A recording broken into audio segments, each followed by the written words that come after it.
देखो question number 1, prove that under root 5 is irrational. देखो यहाँ पर अंडर रूट 5 को इरेशनल प्रूव करना है, तो देखो इसका मैं अपोजिट यहाँ पर मान लूँगा। देखो लेट्स एज्यूम, यानी कि हम मान लेते हैं यहाँ पर that under root 5 is rational number, यानी कि इसका अपोजिट हमने मान लिया अंडर रूट 5 यहाँ पर क्या है, रेशनल नंबर है।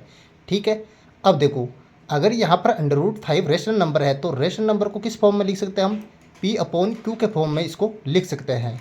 ठीक है, तो यहाँ पर लिख दूंगा मैं under root 5 is equal p upon q.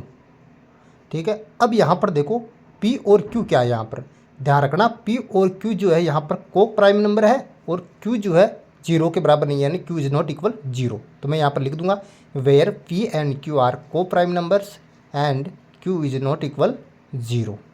ठीक है, अब देखो को प्राइम नंबर क्या होता है। देखो को प्राइम नंबर में क्या होता है कि ये जो कॉमन फैक्टर आता है वो 1 आता है, यानी कि पी और क्यू का जो कॉमन फैक्टर आएगा वो केवल 1 आएगा। ठीक है, देखो कोई एग्जांपल के द्वारा समझते हैं। यहाँ पर देखो 2 का अगर मैं फैक्टर करूँगा तो क्या आएगा 2 इंटू 1, और 3 का अगर मैं फैक्टर करूँगा तो क्या आएगा 3 इंटू 1।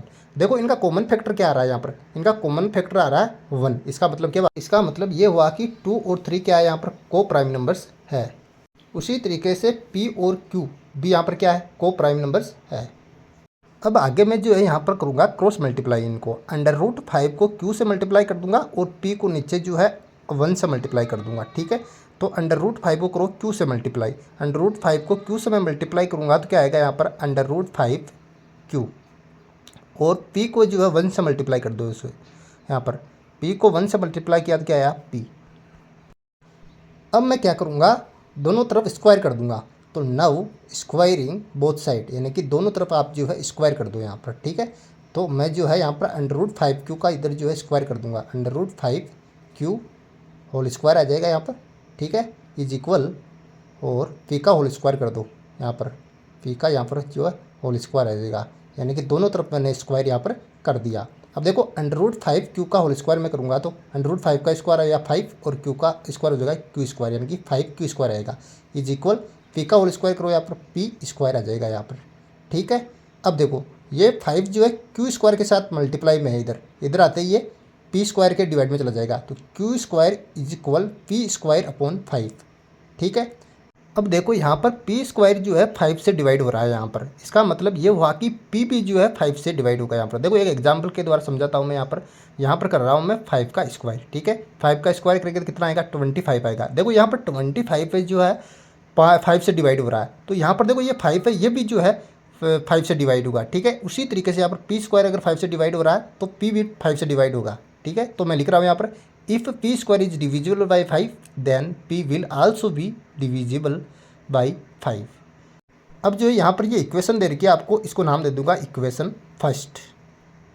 अब जो है मैं यहाँ पर जो है p की वैल्यू जो है 5x मान लूँगा। ठीक है, तो p इज इक्वल 5x। अब जो है हम क्या करेंगे, ये p की वैल्यू जो है इक्वेशन फर्स्ट में पुट कर देंगे, यानी कि putting the value of p in equation first.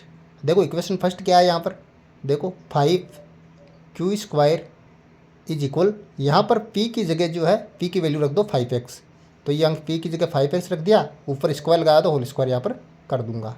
ठीक है, अब देखो 5q स्क्वायर ऐसा कैसा उतार दूंगा वापस में, 5q square is equal 5x का होल स्क्वायर करूँगा कितना आ जाएगा इधर 25x स्क्वायर, तो लिख दो 25x स्क्वायर।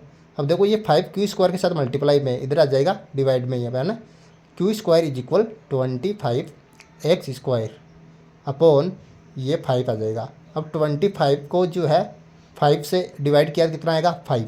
ठीक है, तो क्यू स्क्वायर इज इक्वल, यहाँ पर 25 को 5 से डिवाइड किया कितना आया 5 आया, तो ऊपर क्या बचा 5x स्क्वायर, तो यहाँ पर लिख दूंगा मैं 5x स्क्वायर। अब देखो ये 5 जो है एक्स स्क्वायर के साथ मल्टीप्लाई में इधर, तो वो उधर डिवाइड में चला जाएगा, यानी कि X square is equal Q square upon आ जाएगा 5। अब यहाँ पर देखो आप, ये जो है 5 जो है क्यू स्क्वायर को डिवाइड कर रहा है यहाँ पर, तो ये क्यू को भी डिवाइड करेगा। ठीक है, तो यहाँ पर जो है मैं लिख दूंगा कोष्टक के अंदर, यहाँ पर ब्रैकेट लगा के लिख दूंगा यहाँ पर कि if q square is divisible by 5 then q will also be divisible by 5। तो इस प्रकार से आपको यहाँ पर जो है लिख देना है। अब देखो यहाँ पर समझो, देखो हमने क्या माना था ऊपर की P और Q क्या है, को प्राइम नंबर है। वो को प्राइम नंबर क्या होता है, जिनका कॉमन फैक्टर केवल 1 आई, ठीक है। लेकिन यहाँ पर देखो P को 5 भी डिवाइड कर रहा है और Q को 5 डिवाइड कर रहा है। इसका मतलब इसका जो है एक के अलावा भी कोई कॉमन फैक्टर आ रहा है 5, ठीक है। इसका मतलब जो है हमने ऊपर जो इमेजिन किया था वो जो है गलत साबित हो गया, यानी कि इनकरेक्ट साबित हो गया। तो मैं यहाँ पर लिख दूंगा therefore our assumption that under root 5 is rational number is incorrect, hence under root 5 is irrational।